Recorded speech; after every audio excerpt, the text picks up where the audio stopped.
All right, pre-calculus. Here we are. We're still working on this intro to calculus.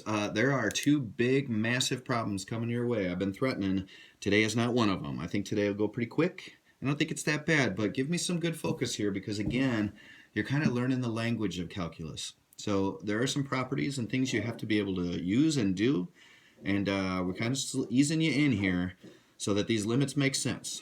Okay? In the last session, we found out that it's really easy to evaluate a limit of a function of a certain number if the function's continuous. One of the things I said yesterday was if the function's continuous, you can just substitute and you can find the limit. Continuous at that particular number. And the number that I'm talking about, limit as x approaches c, I'm talking about that number right there. Okay? You just simply substitute. And you can roll through a limit pretty fast with these simple limits. You substitute the number in for x, and the y value that you get, it has to be the limit. If it's continuous, it's got to be. So let me draw a little picture up here. It goes like this, all right? There's c, and if I got some curve going through here and there's a point, if it's continuous like the one that I just drew, and I put c in and I get a y value, that's got to be the limit. If it's continuous, both sides have to go towards it, right? Okay, well, let's find a definition for a continuous function. Let's work on that. To do that, we need to cover a new concept with limits, and it's going to be a one-sided limit. It gives the y value that a function is approaching as x is approaching its little limit value, the little c there, from one side only. I should have an only there. Let's put an only there. From one side only. Here you go, two definitions real quick. The left-hand limit is the limit evaluated as x approaches its limit value from numbers that are less than c. X values that are less than c are on the left, aren't they? Left-hand limit. It looks like this. Zoom in on this if you have to. Look, it's as the limit as x approaches 4, but there is a little minus sign as like an exponent there. That minus sign means go in the direction of negatives. We're looking at what happens as we're approaching x from the left side, from where all the negatives are way over there. The minus sign in the limit suggests left side. Then there's a right-hand limit. Well, it's the limit evaluated as x approaches its limit value from numbers that are greater than c. So it looks like this. There's a plus in the limit number. There's a 4 with a negative and a 4 with a plus. That means come from the left side. This means come from the right side. The plus in the limit suggests right side x values. Okay, so here's a piecewise defined function. I'm asking you to find all three limits. All of them have 2 as the little number down there for the limit. One of them says approach 2 from the left side. One of them says approach 2 from the right side, and one of them is just the regular limit as x approaches 2, which means from both sides, like we've been doing the last couple of days. Well, from the left side, it means, if you think about it, let's just draw something real quick. There's a 2. It means put in a 0, put in a 1, put in a 1.5. Come from over here as you're putting in x's to figure out what the y value is approaching. So if we look at this over here, there's 3 different functions, but they're defined by these limited domains. Which one of these has numbers like 0 and 1 and 1.5 in it? It's the one that's x is less than 2, isn't it? So I'm going to put this 2 into that top function for that limit, and I'm going to get 2 times 2 minus 1, 4 minus 1 equals 3. The limit of that function, this whole overall function, as x is approaching 2 from the left side, is 3. Now let's find the limit as x approaches 2 from the right side, where all the positive numbers are. Okay, think of numbers that are bigger than 2. Well, 3 and 4 and that kind of stuff. Where are those? Those are down here. X's that are greater than 2. So I'm going to put this number into here now. So I'm going to go 2 minus 2. This limit is 0. So from the left side, this thing's approaching 3. So I'll put an open circle up there, and I'll just make something up. Like it's approaching 3 like that. But on the right side, it's approaching 0. So we'll do like it looks like that.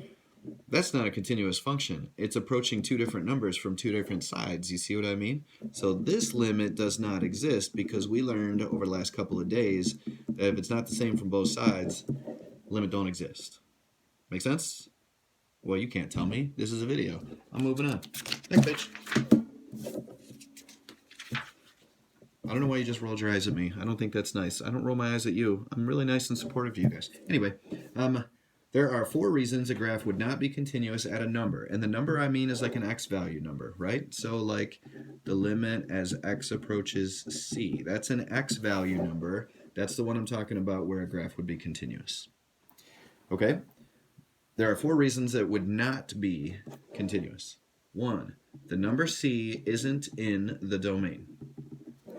You're trying to see if there's a limit and the graph doesn't even exist over there. So let me just give you a small little picture of what that might look like. We'll put a graph that looks like that, like a square root type function, and let's put c right there. There's no graph there. If there's no graph over there, it's definitely not continuous over there. There's no limit over there. Number 2, something referred to frequently, I don't think in this book, but in lots of books, referred to as a jump discontinuity. You guys have already seen it. You saw it on the last page. So let's say that here's our graph again. We'll put a C right here. What's going on at C is that there's an open circle here, and then the y value jumps down to another spot. I would have a different limit from the left than I do from the right, so that's a discontinuity. It's not continuous there. There's something called an infinite discontinuity. We've also seen this already. So let's say that this is our C right here, and C happens to be a vertical asymptote. So if the graph looks like this, and the graph looks like this, the limit's not going towards any number. That limit does not exist. That's an infinite discontinuity. And then I don't think this is in a book, but I just feel like we should talk about this stop discontinuity. I actually just made this up earlier today, but I think it's worth pointing out. So I've got this curve, it's going along, it hits C, and then it does stop. So it exists there, and there is a limit from the left side, but there is no limit from the right side because it doesn't exist over there. All of these situations are situations where the graph is not continuous at x equals C. All 4 of those. Okay? So if that's how a function isn't continuous, let's talk about what kind of definition we'd have to have for a function that is continuous. You ready? Here we go. 3-parter. A function is continuous at a number like C. I don't know why we keep using that. Every book, I think, uses C. It's just a weird conventional thing. Hey, C for conventional. If these 3 things are true, the function is actually defined at C. So f of C exists. It's some number. It's a y value. Also, the limit from the left side of f of x is the same number f of C, and the limit from the right side of f of x is the same number f of C. So what does that look like? Well, I'll give you a couple of drawings. There's a C. For number 1, it exists. There's a y value. The left side comes up and it hits it, so the left side limit would be C, and the right side limit keeps on going. So it exists, and from both directions, the limit is, whatever this number is. So I'll put f of C right there because that's a y value. Yes? You can't answer that. This is a video. Here's another example of something that would be continuous, and it might be a weird thing for you, so I just want to have this one here too. There's a point C. There's an x value C. There's a point, so this is the y value f of C. This would also be continuous. You ready for this? It comes up like this as if it's going to go right through, and then for whatever reason it doesn't. Like maybe it just kind of, it looks like a completely different function there. But here's the thing. It exists. From this side it's going towards C, and from this side it's going towards C. It never goes above there. And so for that reason, that's a continuous function also. It's not a smooth function. That's a smooth function. That'll be a different thing for you to learn in your calculus class. We don't have to worry about it today. All right, last page. Like I said, pretty simple today. Here we go. Determine the numbers for which the function is continuous. Well, it looks like I'd like to say it's all real numbers for which it is continuous, but whatever makes the denominator 0 is going to be a problem. So let's factor this and find out what those numbers are. X minus 2 over a couple of sets of parentheses. For this to factor, the front end of that is going to be an x and an x. And in the end, this 8, I can get by 8 times 1 or 4 times 2. I think I want to go with the 4 times 2, don't you? So I'll put a 2 here and a 4 here. Now they're going to be the same sign, and I want negative 6, so I want them both to be negative, so that I will get minus 4x and minus 2x to give me a minus 6x, and negative 2 times negative 4 is positive 8. Now, that cancels, but before it cancels, I'm going to answer this question. It is continuous for all real numbers, but x cannot equal 2 or 4. Those are the numbers for which that function is continuous. Anything in the denominator, anything that I would put in here, make that denominator 0, cannot be part of the game, right?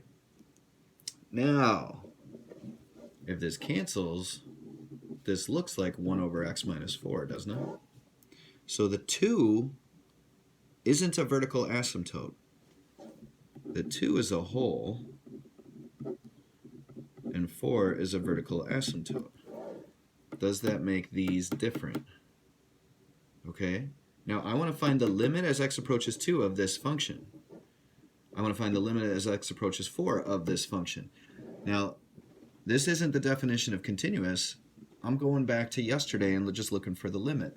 So you guys, the limit as x approaches 2 from the left side and the limit as x approaches 2 from the right side, if those are the same, it actually does have a limit whether that point is there or not. It may not be continuous there because of the hole, but it will have a limit. Okay, so the limit as x approaches 2 from the left side, well, I go here and I put a 2 in there, it's just going to be negative 1/2. And the limit as x approaches 2 from the right side, well, I put a 2 in there and I get negative 1/2. So if that's the case, the limit as x approaches 2 from both sides of f of x, which is that craziness up there, that's just a simplified version of it, is equal to negative 1/2. There is a limit for x approaching 2. The limit as x approaches 4. Well, the limit as x approaches 4 from the left side of, let's see, well, I should have an f of x there. I didn't do that very well, sorry. Let me do it right here, 1 over x minus 4. Or I could just put an f of x. Well, that'd be 1 over 4 minus 4. And that's a problem. So this one does not exist. Okay, so what did we just learn? Let me go back over here. There's another discontinuity, right? Let's go with this jump discontinuity. If I have an open circle and it just keeps going from there, the function is not continuous. It jumps over this hole. But this one does have a limit because it's the same thing from both sides. So it's not continuous, but it does have a limit. This one's not continuous. It doesn't have a limit. Okay, so there's a definition of a continuous function, but there's also a definition of a limit. No limit, that one does have a limit. So we go over here. Oh, let me go one more. And then here, when we have a vertical asymptote, there's definitely no limit there. So what's happening here is that this is continuous for all real numbers but these two. Well, that doesn't mean it doesn't have a limit. It just means you can't just substitute in here. You have to do a little work to find the limit. If you put a 2 in, you get 0 over 2 squared minus 12 plus 8 ends up being 0 over 0 if you put a 2 in. Well, that's because you didn't know to cancel it and rewrite it and put the 2 in there. So when you have a hole in your rational function, you can still have a limit, and in this case, it's negative 1/2. However, if something's in the denominator, making it not continuous and it's a vertical asymptote, that's not a jump discontinuity. That's a infinite discontinuity. And for that reason, we're not able to find a limit. Okay, determine where the following function is continuous. Last example for the day.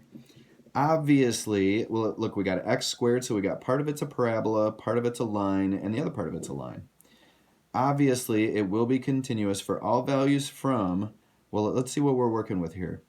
Less than 0, that's all the negatives, all the way to negative infinity. And then 0 to 2, and then 2 up to 5, and we stop at 5. So from negative infinity up to 5, with two possible exceptions. It's going to be continuous everywhere other than when we switch over x equals 0 and x equals 2. And you know what? When we get to 5, it'll be a stop discontinuity. So let me do this, because 5 will be a problem also. We can't include 5 as where it's continuous. 4.9 is okay, because there's a point on the right and the left of 4.9, but not at 5. So I'm going to check to see if I have limits that are at 0 and 2. Like if I put a 0 in, guys, put a 0 in where it goes. It doesn't go there, it goes up there. I get 0. So there is a value, f of 0. Try to put in a 2. There's no place to put in a 2 here or here, but I can put the 2 in here. So 5 minus 2 is 3. So these both are places that exist. It's not a whole. It's not an infinite discontinuity. So if they exist and the limit is the same on the left and the right, then it's continuous. Here we go. The limit as x approaches 0 from the left side of f of x. I'm just going to write f of x. I'm not writing all that. So that's what I should have done here is I should put like a little f of x right in there and right in there. I was just lazy on my part. Sorry about that. So the limit as 0 approaches f of x from the left. Well, what's on the left side of 0 on a number line? -1, -2. So let's find which one of those three we're talking about. It's up here. So I'm just going to put 0 into this function, and I get 0 squared, or 0. So I have a limit on the left side of that 0 of 0. Let me find the limit as x approaches 0 from the right side. Okay, we know that the number exists, and we do have a left side limit of 0, and it's the same as what happens when we put a 0 in. Now, we'll go to the right side. Well, give me numbers that are bigger than 0. 1, 2, 3, that kind of thing. So now it's this one right here.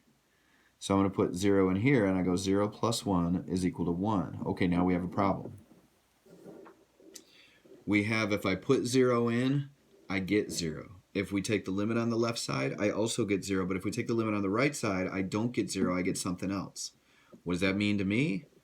That means to me the limit as x approaches 0 of f of x does not exist. There's a jump here.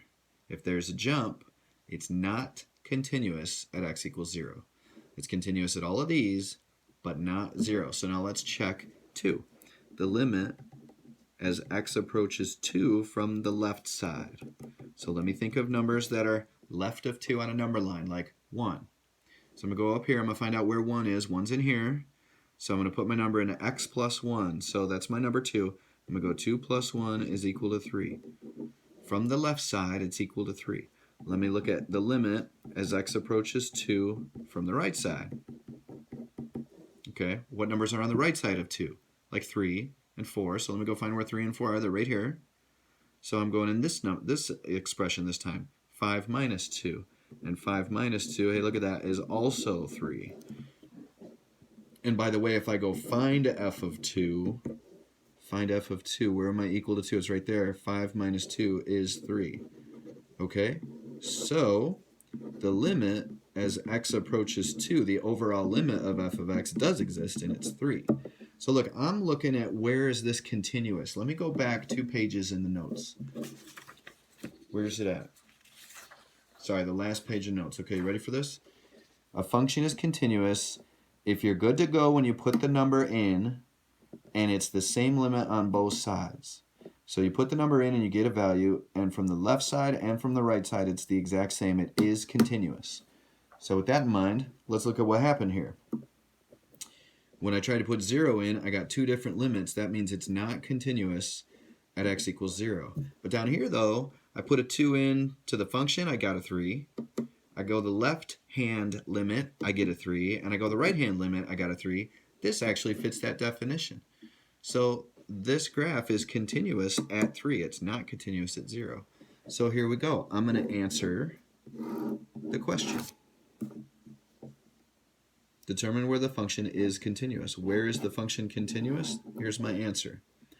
All real numbers from negative infinity up to 0, but not including 0, and then from 0 all the way up to 5, but not including 5. That's where it's continuous. f of x is continuous. And then I put a little graph. Why not put a little graph, right? But I gotta see a distinction between 0 and 1 right here for y values. So I'm gonna scale this again. I'm gonna skip 2 and put 1, skip 2, skip 2, skip 2, and skip 2. So we're rescaling this tiny little sad coordinate axis so that you guys can see stuff better when I graph it. I hope you're enjoying your trip through calculus so far this week. Okay, it's x squared for x is less than 0 or equal to 0. So there will be a point at 0, 0, and at negative 1, 1, and at negative 2, 4. So I'm definitely going to have a parabola all the way up to the origin. That is, check the top part. For the second part, from 0 to 2, open circles on both ends. From 0 to 2, open circles on both ends. I've got the line x plus 1. Well, I would go up 1. Let me put an open circle right on that 1. And then it's just x plus 1. So I go up 1 over 1, up 1 over 1, up 1 over 1, up 1 over 1, until I get to 2. So I'm going to have an open circle at 2. That's what my graph looks like. Okay, then I have 5 minus x. Well, I got to go up 5. 1, 2, 3, 4, 5. And then it's minus x, but I don't start drawing this until I'm past 2, right? So I'm up here, and then it's minus x. So I go down 1, over 1, down 1, over 1, and I actually fill in this circle. That's what happened down here where they were all equal to 3, wasn't it? And then I go down 1, over 1, down 1, over 1, down 1, over 1, and there is the rest of my graph. So that's a goofy looking graph, but can you tell there's a place where it's not continuous? It's not continuous when x equals 0, which is what we found when we tried to do the limit from the left side, which was 0, and from the right side, which was 1. They're different because it jumps. This one worked out to where it is continuous because when I put in a 2, I get a number. From the left side, it's going towards 3, and from the right side, it's also going towards 3, so it is actually continuous right there. All right, that's all I got for you guys today. There's a lot of weird stuff. Make sure and do the homework. It'll be on My Math Lab. It'll help you to put these things together. I don't have the book handy, but I'm going to guess that things are going to get a little tougher tomorrow. So make sure and catch up if you're not caught up. I think things are about to start getting interesting. Certainly if not tomorrow, by Friday. Have a good day, everybody.